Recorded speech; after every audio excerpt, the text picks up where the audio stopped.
Hi, this is the start of my first monthly vlog. I was going to do a monthly vlog for December because I wanted to post a big month vlog of everything I read in January and start off, the year with something like that. But a lot of things went wrong. Mainly, I got very sick. I did get through all the books that I wanted to get through, but unfortunately, I just couldn't vlog it on top of the fact that my parents are at my house. So real quick, just to know my situation and the reason why this vlog is happening in my car. My parents are French. I am French born. So they live in France. With COVID and everything, it's been really hard to visit them on top of the fact that it's quite expensive. So I don't get to see them very often. So instead they come to the US and come visit us. But if they're flying from France to the US, they want the visit to last a little longer. So they are staying at my house, which is a very small house and is kind of like a very open house. So there aren't a lot of private rooms. They're staying with us until February. So these vlog updates are most likely going to be done from my car. Right now I am reading Send for Me. It is the book club book for the month for me. I am in book club with my local library, and this is the one they chose. It's not what I typically read, but this is also why I like having my book club, because everyone in that book club reads basically everything that is not fantasy, which is what I read. So it branches me out. I started the first 40 pages, and I thought it was really good. And then as I got further into it, different people were coming into the story, and I didn't understand why. Right now I'm having a hard time understanding what the story is, but I think it's really well written, and I guess we'll see how I feel about it in a little bit. I am going to start my car now and head home.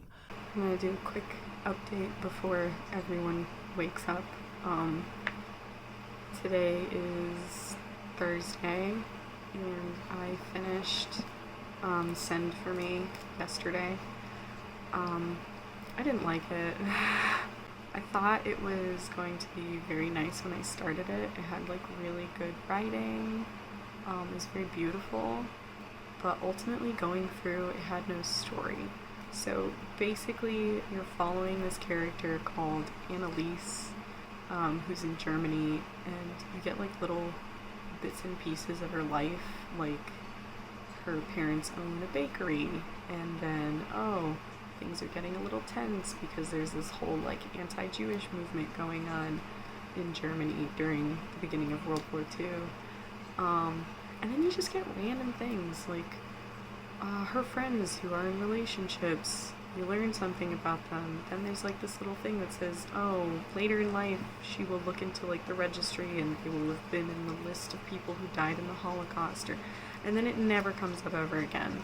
There's no real plot, and there's supposed to be, I guess, a connection with Anneliese's great-granddaughter, Clara, or Claire, whatever.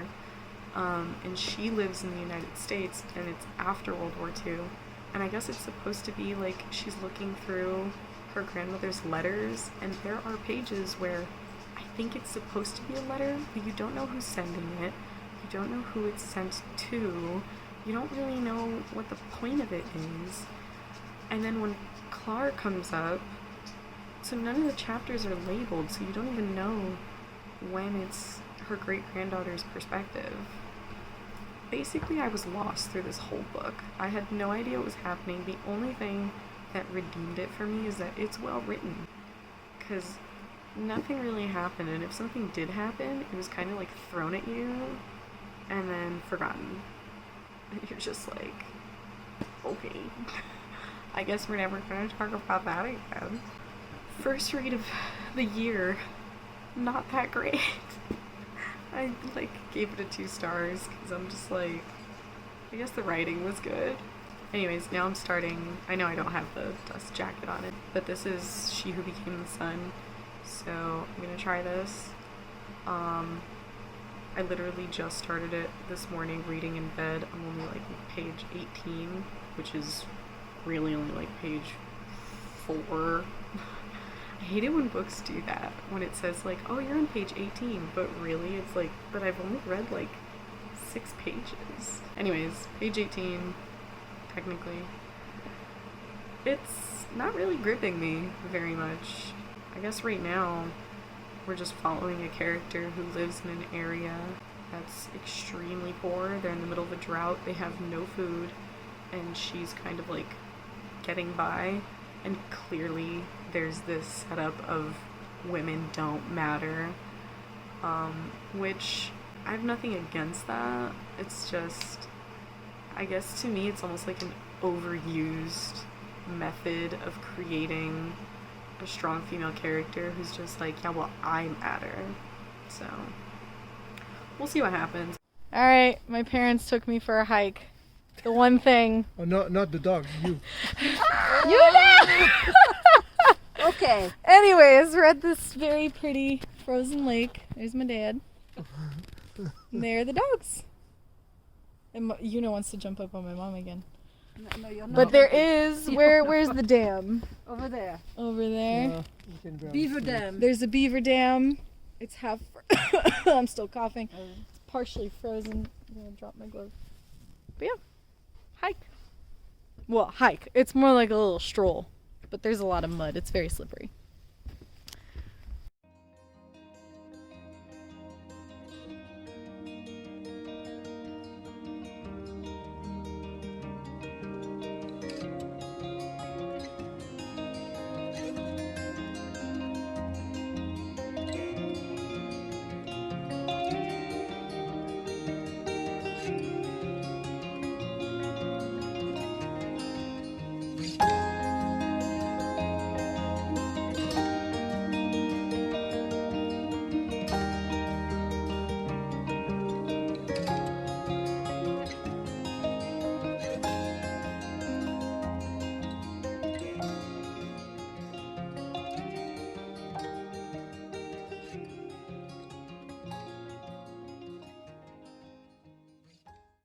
Okay, I finished She Who Became the Sun yesterday.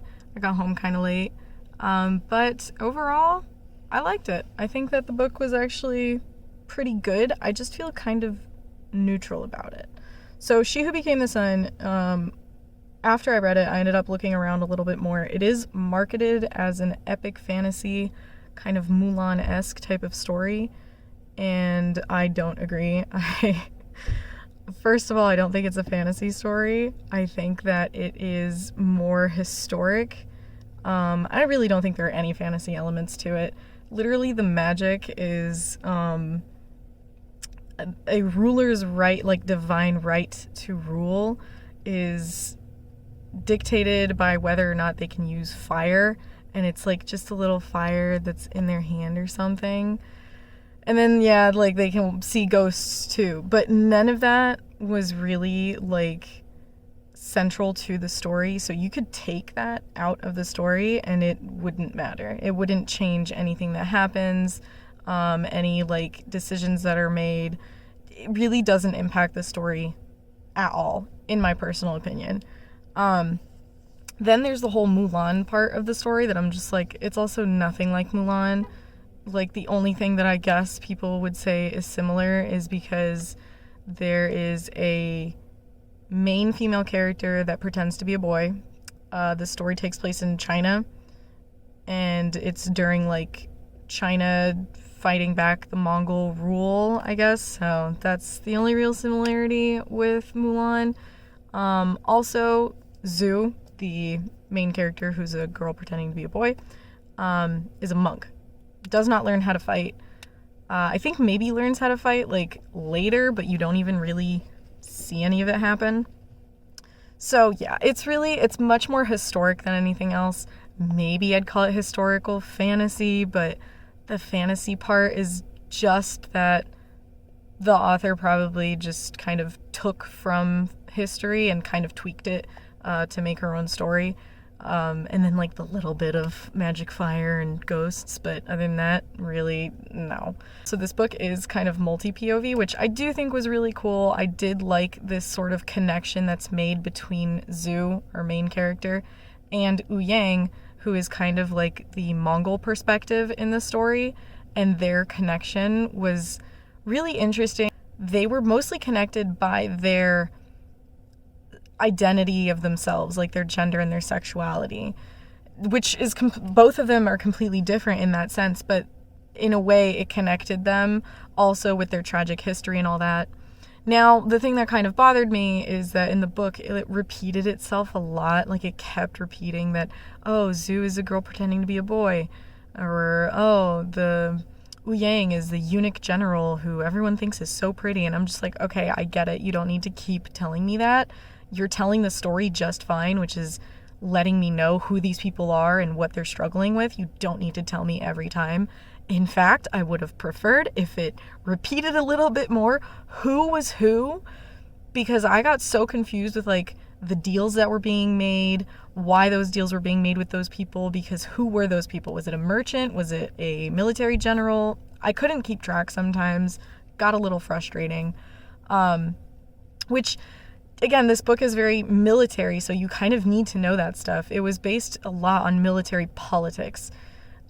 So there was a lot of like setup of who versus who, what fight was going to happen, who was in command, who was backstabbing who was trying to take power from other people, which is super interesting. I do really enjoy books like that, but the pace of the book kind of lacked in that part as well, where it focused so much on the political military side, the discussions, the backstabbing and all that, where when a battle did come, right, so you had like the whole buildup of what was going to happen, and then you skip the battle and you go straight to they won or they lost. And I personally don't like that, because I feel like it doesn't make me really invested in what happens and the consequences of what happens. So that was a pretty big downside for me. But other than that, I did like the book. I think it was really well written. I think that the queer representation was amazing. I do know that there is a second book. I think this is a duology, so I do want to read the next book, because just of how it ended and the measures that were taken and how gruesome it got, I do want to read the second book. So, yeah. Anyways, now I am starting on Six Crimson Cranes. But yeah, I hope I will enjoy it. I'm not going to really say much about how I feel about it now, because I'm only like 20 pages in.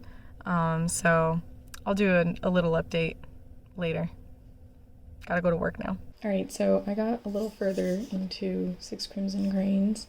I believe I'm a little past 70 pages-ish. And, well, I'm enjoying it. My first impressions are that, yeah, it's like kind of cute at the beginning here. I think I just kind of hit the moment where things are gonna not be so cute. But basically it starts off with a girl who's about to get married, and she like runs away, but not like running away like she doesn't want to get married, but she gets distracted by something. And hold on, let me grab my toast. I'm having breakfast too right now because I'm gonna go to work soon. But what was I saying? She runs away, but mostly because like something is in her sleeve. It's like an origami crane.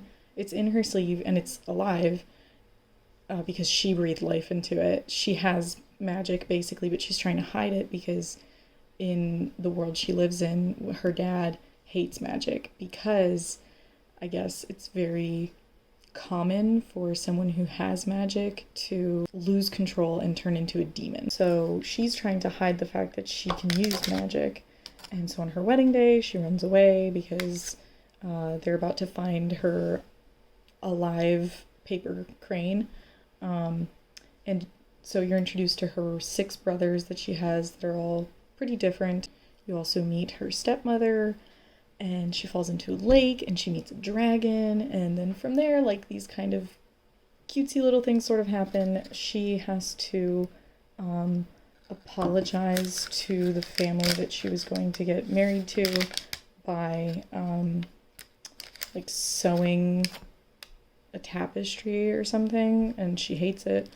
I mean, honestly, like, it's cute. I'm enjoying it. Like, it's fun and cute, and now obviously things are getting a little tense because obviously the stepmother is, you know, not the nicest person, or she's turning into a demon, basically. Or not turning into a demon, like she already was a demon, and now our main character, Shiori, basically found out. So I'm pretty interested to see what happens. I'm also interested to see what happens with this dragon, because in the synopsis, I don't remember it mentioning a dragon, so I'm just like, what's the importance of this dragon?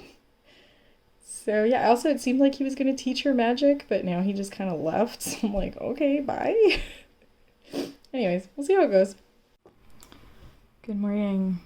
What the fuck am I trying to say? So it is Saturday, and I'm putting Six Crimson Cranes on hold because this weekend I want to get through a Spindle Splintered. So I take the covers off of everything, but I did just notice that there's like a cat etched in this. I don't know if it'll be visible.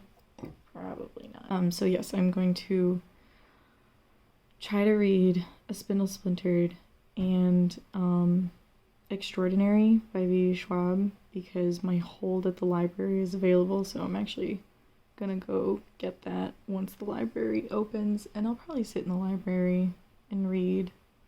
But yeah, the goal is just to finish both of those this weekend. But Spindle Splintered, I did read a little bit this morning. I always read a little bit in bed when I wake up, so I got like I think 10 pages, and I'm just loving the writing because it's kind of that like comedic, sarcastic type of writing that I tend to enjoy, and it talks to the reader sometimes. Like it said at some point in here, like, I'm aware that Sleeping Beauty's name has ranged from Talia to Aurora to Zelandine. Do not Google the last one. And I love that because I'm like, oh, I'm gonna Google it. And I did, and that one's fucked up. The Zelandine Sleeping Beauty, that's fucked up. Also, this book has illustrations in it, and it's fucking beautiful. I love it. Like, just the first chapter, like, I think every chapter has art in it. I can't see, there's a reflection on my screen, but there's art in here, and then there's, like, little pieces sometimes, like, you've got, like, a broken spindle here, and then there were these ladies dancing with no heads. Yeah, this is freaking awesome. I love it. I'm a sucker for books with illustrations in them. So, yeah, that's what I'm gonna do.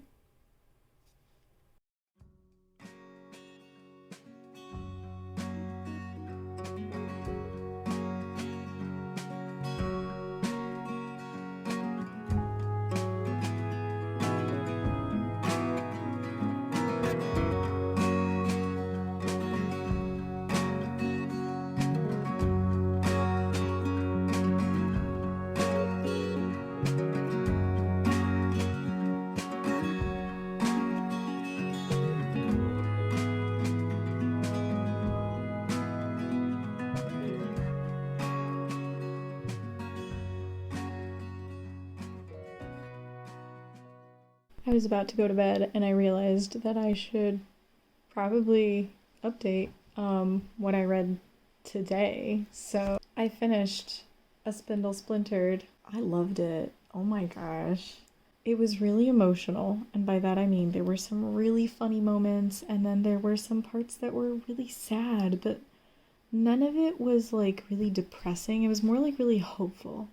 Like the main character just struggling with knowing whether she's gonna live or not, and then going on this adventure, this pretty short, very quick adventure that was fucking amazing. Like, just having this new way of telling a Sleeping Beauty story and kind of connecting women who struggle with things on a daily basis, who can't get out of bad situations, and putting them all together, I thought was so much fun.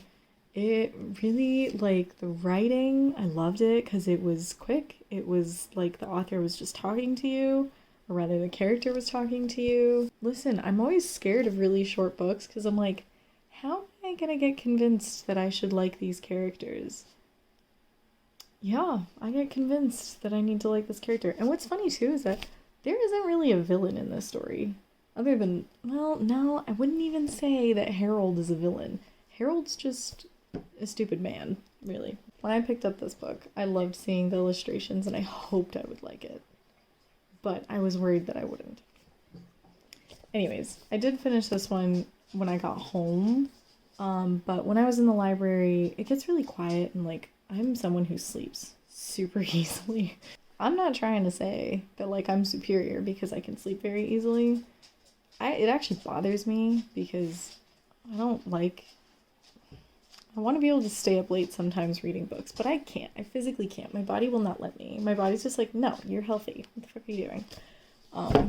So I was in the library and I was kind of falling asleep reading this, even though I was really enjoying it. It was just because it was so peaceful and quiet. But in the library, I also started V. Schwad's Extraordinary. I was so happy that I could borrow this from my library, and I'm a little iffy about it right now. Like, I love how it started, but I don't know, maybe it's because it like recaps what happened in Vicious.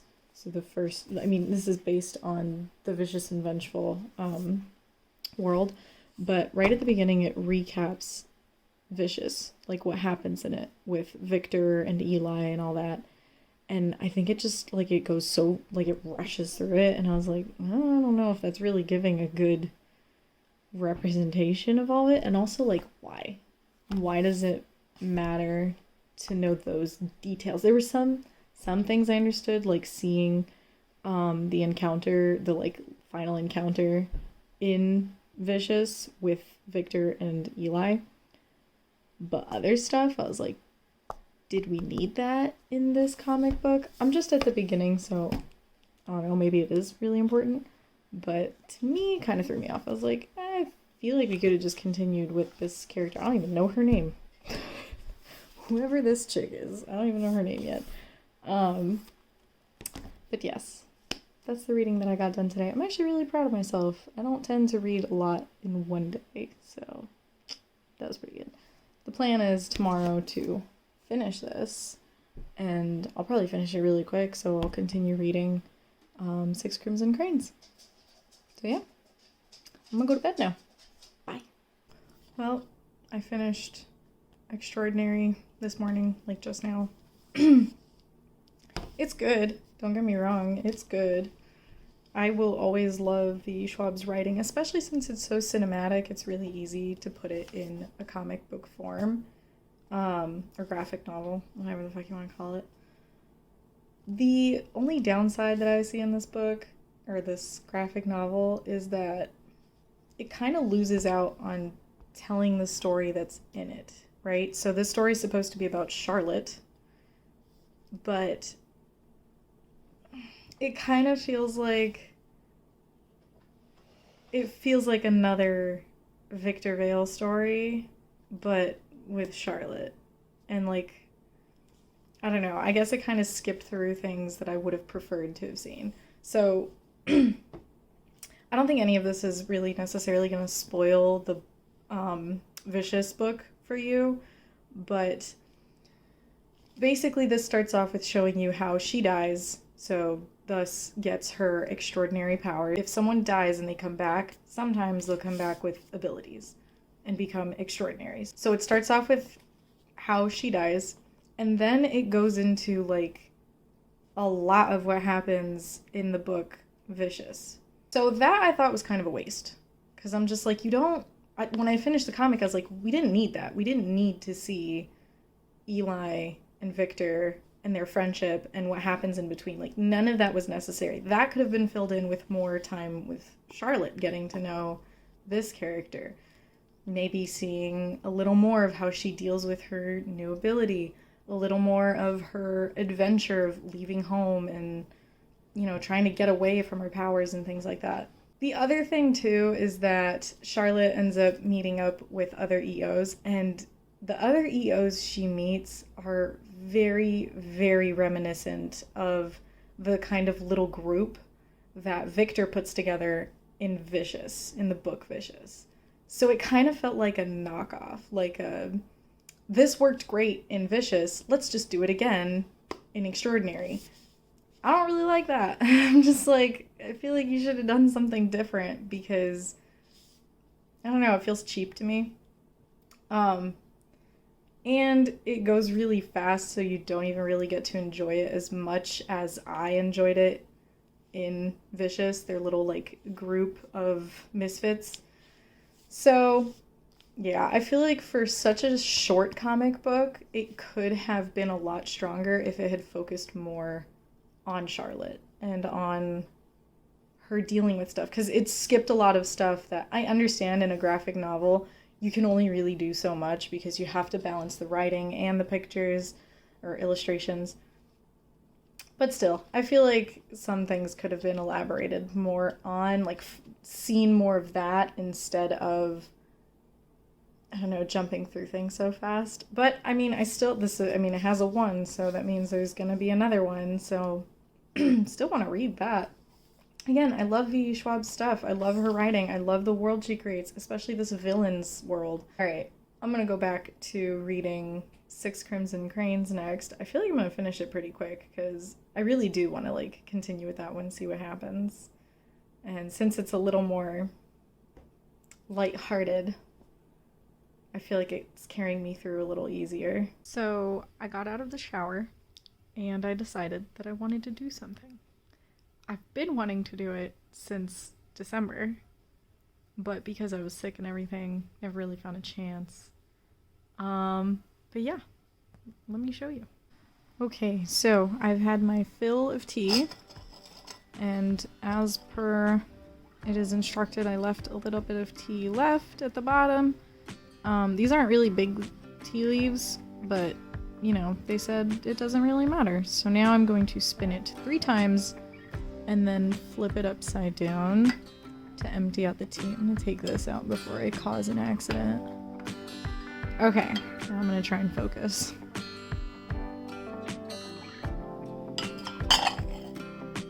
Okay, has to empty of the liquid, and then once I flip it up, I basically am going to, oh, okay, bye puppy. She was on my lap.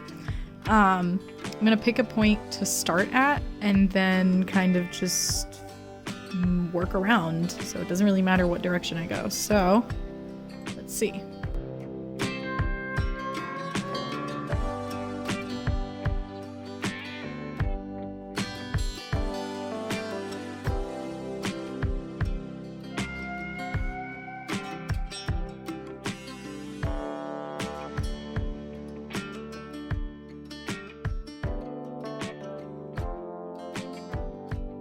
I'm not entirely sure how to interpret all this, but there's like a guide here. This is what I was using for it. So, feel free to pause and screenshot this if you want it for yourself. I finished 6 Crimson Cranes. Cranes. I finished it. Yeah. It was okay. It was cute.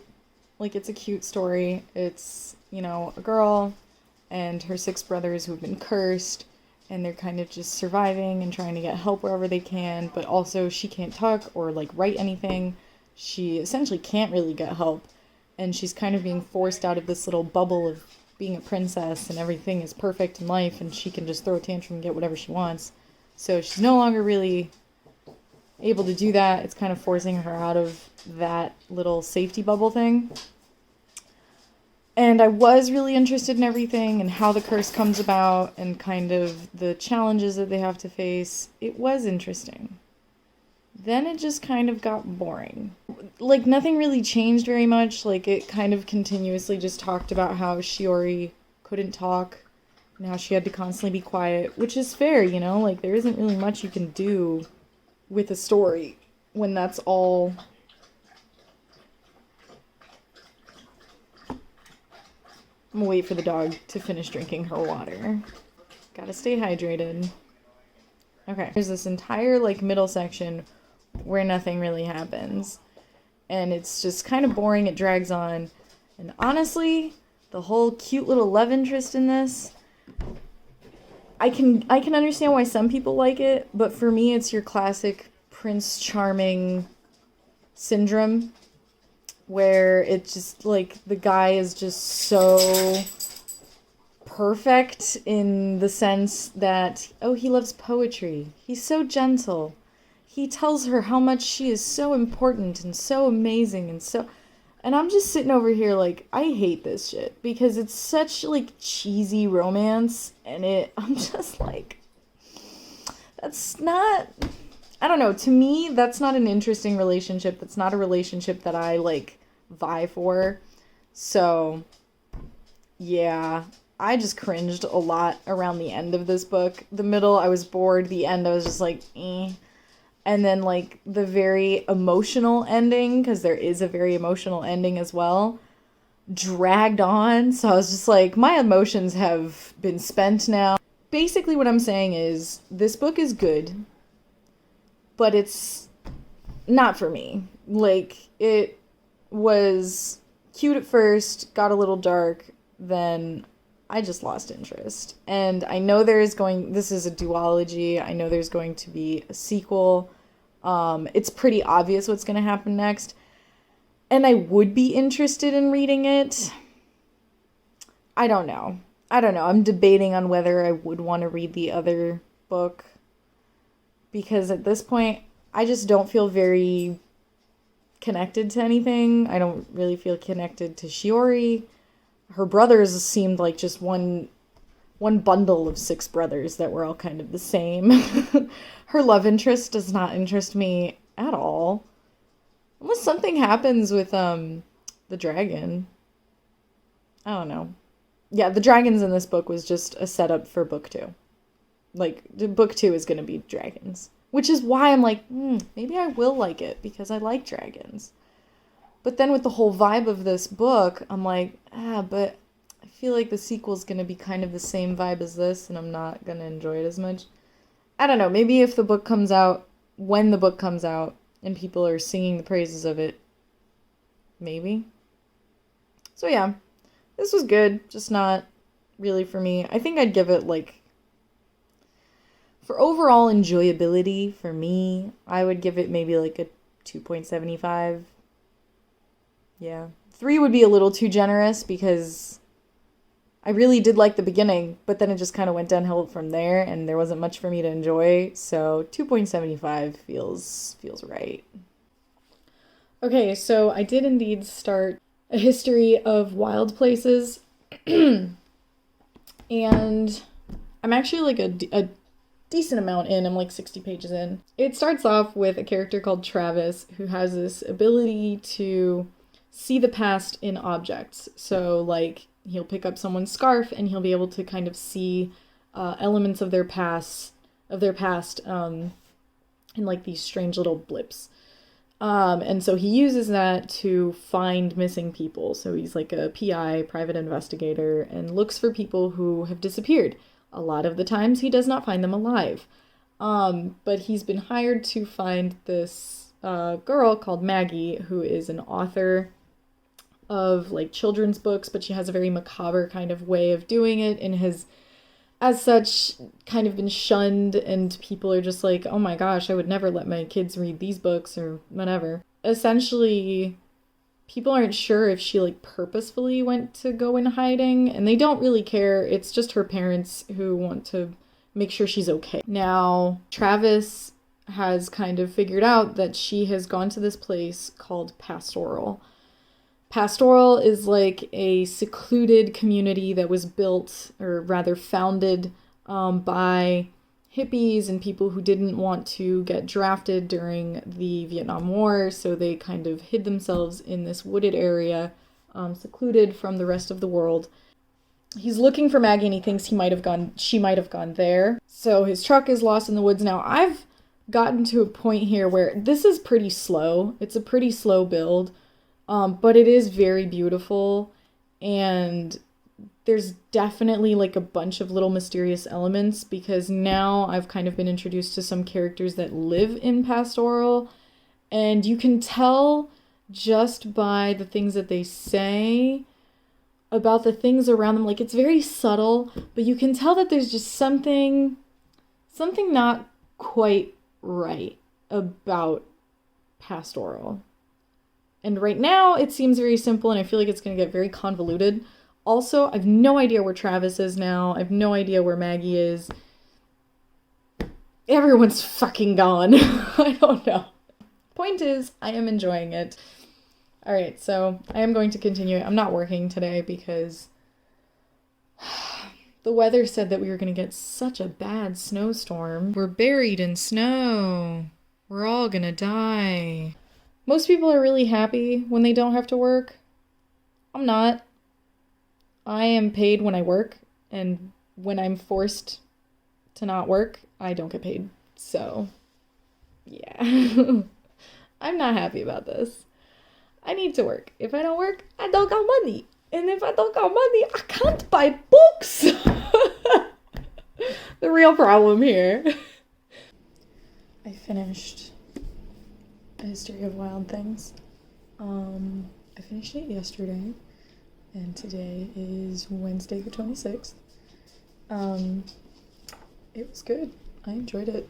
I just really liked how it moved along. Like, I always wanted to know what was happening, and I didn't feel like the author was using cheap tricks to keep me, like, interested in it either. There were just, like, a couple moments that I didn't really love. Those were my personal opinions of why I didn't absolutely love those particular moments.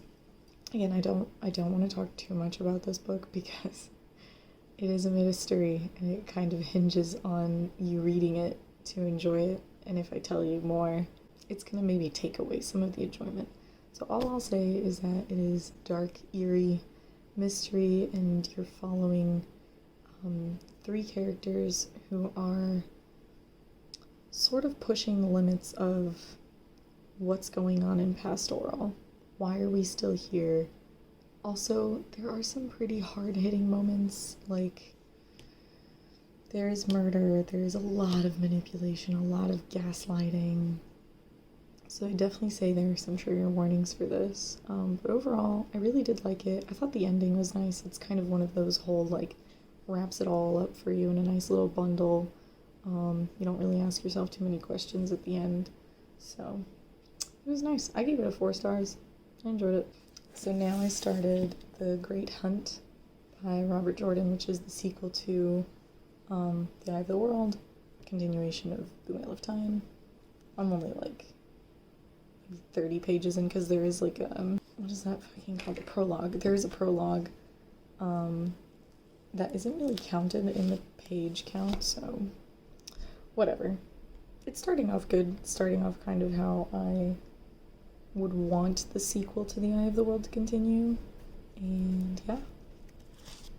I'm definitely not finishing it this month. That's a lot, but I intend to get through a good chunk of it, and then I'll probably continue it in February in, like, pieces, because last time when I read The Eye of the World, I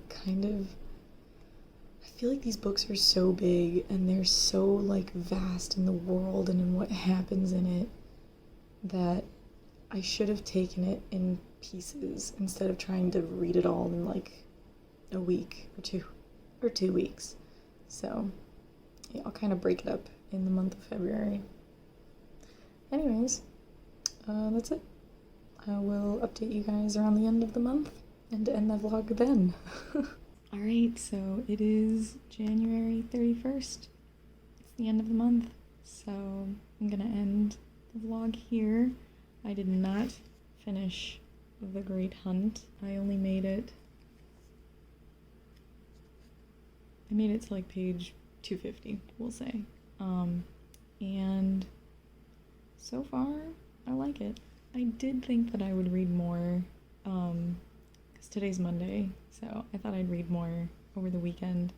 I didn't. I kind of procrastinated and got lazy and whatever.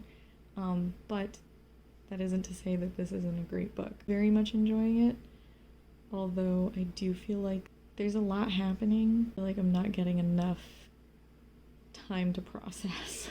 maybe that's how I'm feeling. But it is really good. I am still very much enjoying it. So I'm gonna put a pause on this though, because I have other things I need to read now that February's starting. So yeah, I won't really talk more about The Great Hunt just because it's a sequel. I'm in the middle of it. There isn't really much for me to say. Yeah, so that's it for the January vlog. I'll see you guys in February.